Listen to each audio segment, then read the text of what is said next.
কিন্তু ব্যবসা করতে আমাদের লোকরা উৎসাহী না, খালি খুব দ্রুত বড় লোক হতে চায়। উচ্চশিক্ষা ও গবেষণায় বাংলা ভাষার ব্যবহার বৃদ্ধির জন্য কি ধরনের কাঠামোগত পরিবর্তন জরুরি বলে আপনি মনে করছেন?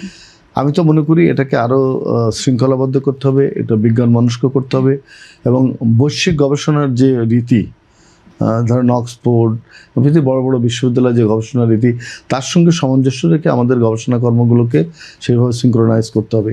এবং আমাদের দেশের যে সমস্ত আমরা যে আমাদের ভাষার যে আর্টিকেলগুলো, আমরা যে প্রবন্ধ এবং নিবন্ধ, সেগুলো বড় বড় পত্রিকায় প্রকাশের ব্যবস্থা করতে হবে, অনুবাদ করে হোক কিংবা, এবং আমাদের দেশে এই সমস্ত জার্নালগুলো প্রকাশ করতে হবে এবং সেগুলো মানুষের কাছে পৌঁছে দিতে হবে পাঠের জন্য।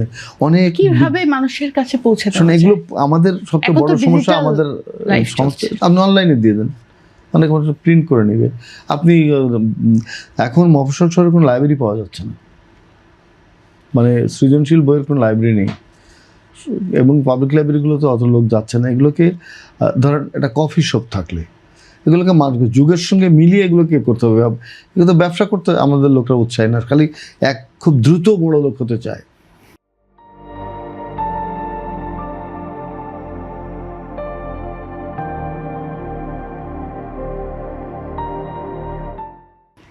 খুব দ্রুত, মানে আজকে ইনভেস্ট করবে কালকেই ফল পেতে চাই।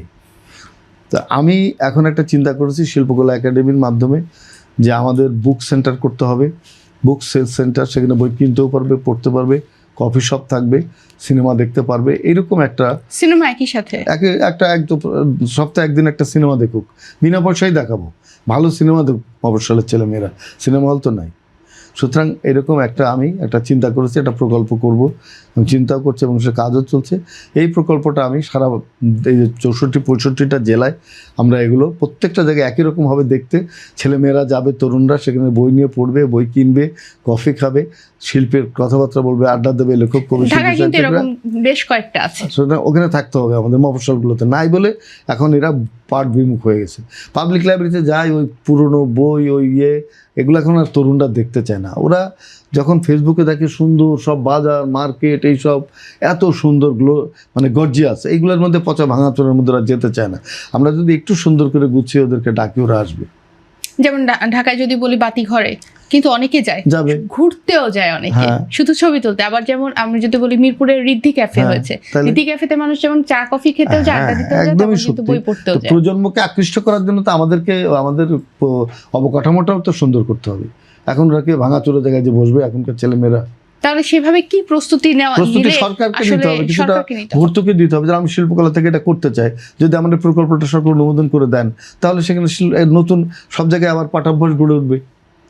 আর ওখানে মনে করবে এক্ষেত্রে কি আসলে সরকারি বেসরকারি উভয় উদ্যোগ মিলে কি কাজ করলে আরো বেশি ফলপ্রসূ হবে বলে আপনি মনে করেন? প্রথমে তো সরকার শুরু করি, তারপরে বেসরকারিরাও দেখবে যে ওখানে তো ভালো বিক্রি বাট্টা হচ্ছে, ছেলেমেয়েরা ওখানে যাচ্ছে, তাহলে আমরাও একটা করি।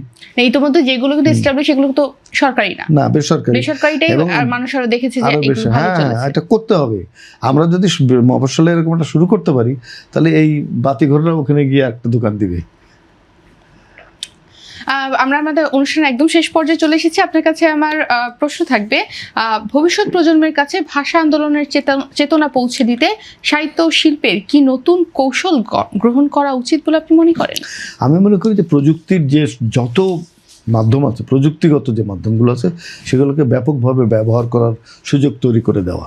যেমন ফেসবুক, ইউটিউব, এগুলোর মধ্যে আমরা আমাদের সাহিত্যের যে সমস্ত উপাদানগুলো আছে এগুলোকে আমরা ব্যবহার করতে পারি, কবিতা, গল্প এবং নতুন বইয়ের যে সংবাদ সেগুলো দেওয়া, এবং বইগুলো কোথায় পাওয়া যাচ্ছে সেগুলো দেওয়া, অনলাইনে আমরা অন্তত সিনোপসিসটা দিয়ে দেওয়া, এগুলো করা। এবং অনলাইনে যে প্ল্যাটফর্ম যেখান থেকে বই কেনা হয় সেখানে তো পাওয়া যাবে।